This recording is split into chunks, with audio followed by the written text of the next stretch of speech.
Bangladesh stands at a precarious precipice. The recent ousting of Prime Minister Sheikh Hasina has plunged the nation into a state of profound uncertainty. Violence has erupted on the streets. Fear and anxiety grip the populace. The future of Bangladesh's democracy hangs precariously in the balance. Hasina's departure marks the end of an era. Her long reign, while not without its flaws, saw significant economic progress. However, it was also marred by accusations of authoritarianism and the suppression of dissent. This created fertile ground for discontent. The situation escalated rapidly, culminating in her dramatic removal from power. The swiftness of these events has left many reeling. The absence of a clear successor has created a dangerous power vacuum. Opportunistic groups, some with violent intentions, are vying for control. The situation threatens to spiral into chaos. The spectre of civil unrest looms large. The international community watches with bated breath. The hope is for a peaceful transition of power and a return to democratic norms. But the path ahead is fraught with danger. The stakes could not be higher. Bangladesh's current predicament evokes unsettling parallels to its own turbulent past and the experiences of its neighbors. Pakistan and Myanmar stand as stark reminders of the perils of military intervention in politics and the challenges of restoring democratic governance once it has been overthrown. Pakistan, born out of the chaos of partition, has witnessed repeated cycles of military coups and fragile democratic interludes. The military's enduring influence over key institutions has undermined civilian rule, hindering the development of a stable democracy. Bangladesh, once part of Pakistan, carries the scars of this legacy. Myanmar's recent history offers a similarly cautionary tale. The military junta's brutal crackdown on pro-democracy activists and the Rohingya minority serves as a chilling reminder of the potential for repression and human rights abuses under authoritarian regimes. These historical examples underscore the fragility of democratic institutions. They highlight the difficult and often protracted struggle to reclaim democratic freedoms once lost. Bangladesh must learn from these cautionary tales as it charts its own course. While the immediate trigger for the current crisis may appear political, it's crucial to recognize the deeper socioeconomic factors simmering beneath the surface. These grievances have been festering for years, creating a climate of discontent ripe for exploitation. One of the most pressing issues is the plight of Bangladesh's youth, particularly its students. The country boasts a burgeoning young population, eager for opportunities and a brighter future, yet many find themselves trapped in a system that seems rigged against them. Access to quality education remains unequal, with stark disparities between urban and rural areas.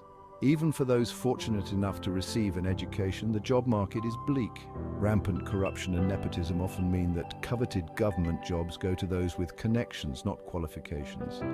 This sense of frustration and hopelessness among the youth is palpable. They see a system that is failing them, one that seems deaf to their pleas for change. This disillusionment has fueled anger and resentment, making them susceptible to the appeals of extremist groups promising easy solutions. The path to reclaiming democratic governance in Bangladesh will be long and arduous. It will require a concerted effort from all segments of society, guided by the principles of inclusivity, dialogue, and a commitment to the rule of law. The first and most pressing task is to restore order and stability. The current climate of violence and fear must be addressed swiftly and decisively. This requires a functioning and impartial security apparatus capable of protecting all citizens regardless of their political affiliations.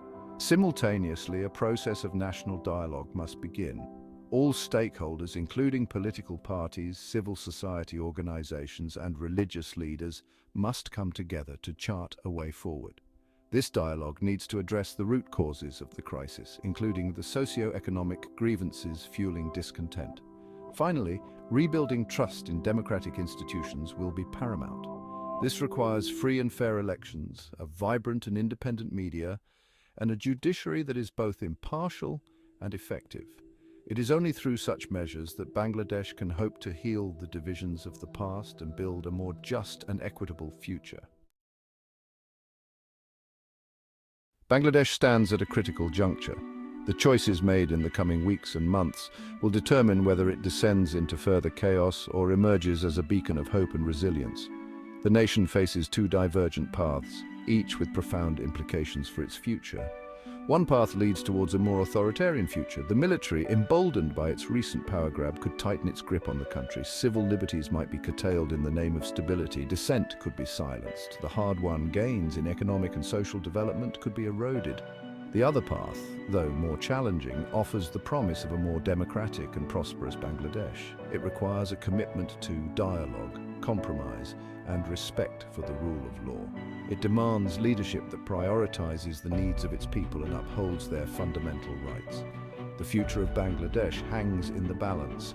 It is a future that will be written not by outside forces, but by the courage and determination of the Bangladeshi people themselves. The world watches, hoping that they will choose the path of democracy and progress. The international community has a moral obligation to support the people of Bangladesh in their hour of need. This is not a matter of interfering in the internal affairs of a sovereign nation. It is about upholding the universal values of democracy, human rights, and the rule of law. Diplomacy must be at the forefront of the international response. Neighboring countries, in particular India, have a crucial role to play. They must use their influence to urge restraint and encourage dialogue.